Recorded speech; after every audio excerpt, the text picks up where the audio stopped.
So, wala, yung babala po galing sa Pag-asa, hindi pa masyadong... Meron po, nababalaan din sila, pero hindi sila lumilikas sa bahay nila. So, kayo po yung pilit nagbalikas sa kanila? Oo, kasi wala na sira na yung bahay nila. Pero nung nakausap po kami doon, hindi naman daw po lahat ang lumikas. Hindi lahat. Yun apektuhan lang ng landslide. So, paano po yung naiwan doon kung gusto nila lumikas? Parang welcome pa rin ba sila sa evacuation center? Hindi naman talaga sila sa evacuation center pumunta. Sila ay pumunta sa mga kamag-anak nila. Ah, okay po. Though ang evacuation center nila, kung hindi sa barangay hall, dito sa amin. Sa kamag-anak talaga. Mga tao dito sa bayan ng Talisay, kung ano to naman, sa kamag-anak sila talaga pumupunta. Pero buti naman po, hindi rin po sa danger zone yung lugar ng kamag-anak nila. Hindi. Tapos, paano nyo po sila nilikas yung mga nandun? Actually, nung nagpunta na kami doon, nakalikas na sila. Kasi ngayon ay flash flood siya, so mabilisan. Lumikas din kagad sila, papunta dito. Kasi di ba yung pinuntahan yung Palusong, papunta kagad dito sa mga kamag-anak nila, tsaka doon sa Upland. Mas may pataas pa kasi doon. So ano po naman yung mga nagawa nyong solution na dun sa lugar na yun? Sa mga Nagawa na, hindi ba? Yung iba po hindi pa. Oo, kasi sobrang dami yung napinsala sa amin noon. Binigyan namin sila ng relief goods. Yun yung paunang lunas namin. Then, naka-budget yun sa barangays na aayusin yung lugar na yun. Naano namin din sila na lumikas kasi hindi siya pwede tirahan doon. Pero gusto pa rin nila. Nandun nakatira kasi yun yung bigay sa kanila. Nandun parang minana na nun. So nakikipag-coordinate po kayo sa Tagaytay City? Kasi yung tubig po galing dun, diba? Sa bundok na yun. So, hindi po.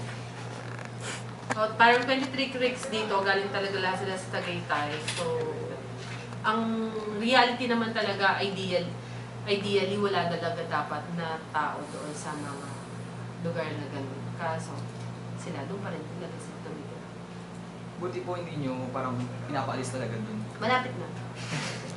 Kasi meron kami dito sa may banga, talagang nung dati, matagal na namin siya, nadala siya may nadalang matanda na hindi na talaga namin nakita. Ang ano na kanila, hindi talaga sila sa mismong creek. Meron kasi kami dito na sa mismong creek talaga, sa baba, doon talaga nakatira.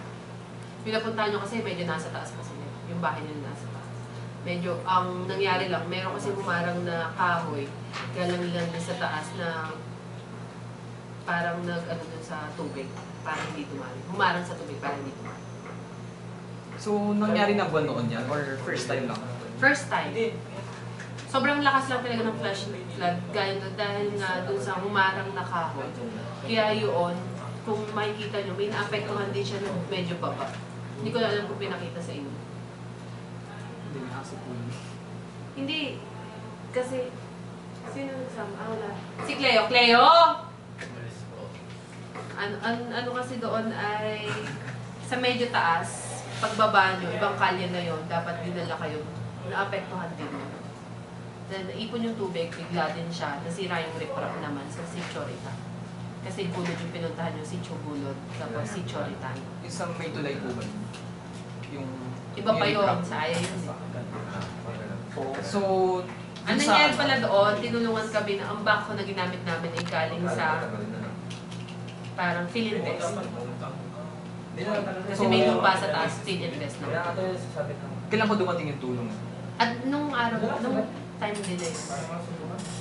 So dito sa bandang baba na to, parang may naapektuhan pa rin. Yun nga, dapat yung pinuntahan dyan sa may Rita, si Chorita. Pababa na siya, malapit na siya sa National Highway. Pero lalabas siya ng Taal Lake, yung tubig na umagas. Oo, dapat dire-diretso na siya. So, naabutan niyo pa po ba yung sumabog yung bulkan? 1965. 1977? Hindi. 1965 ang huli niyang pagsabog. Hindi.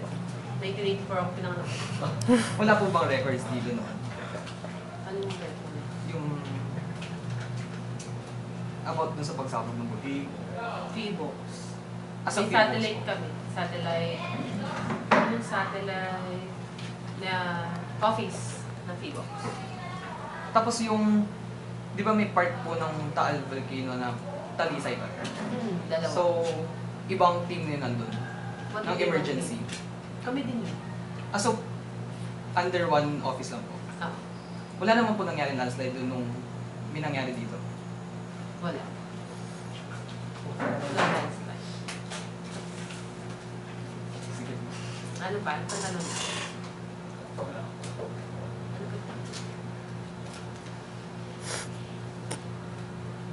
Sige. Sige, tanong pa kayo.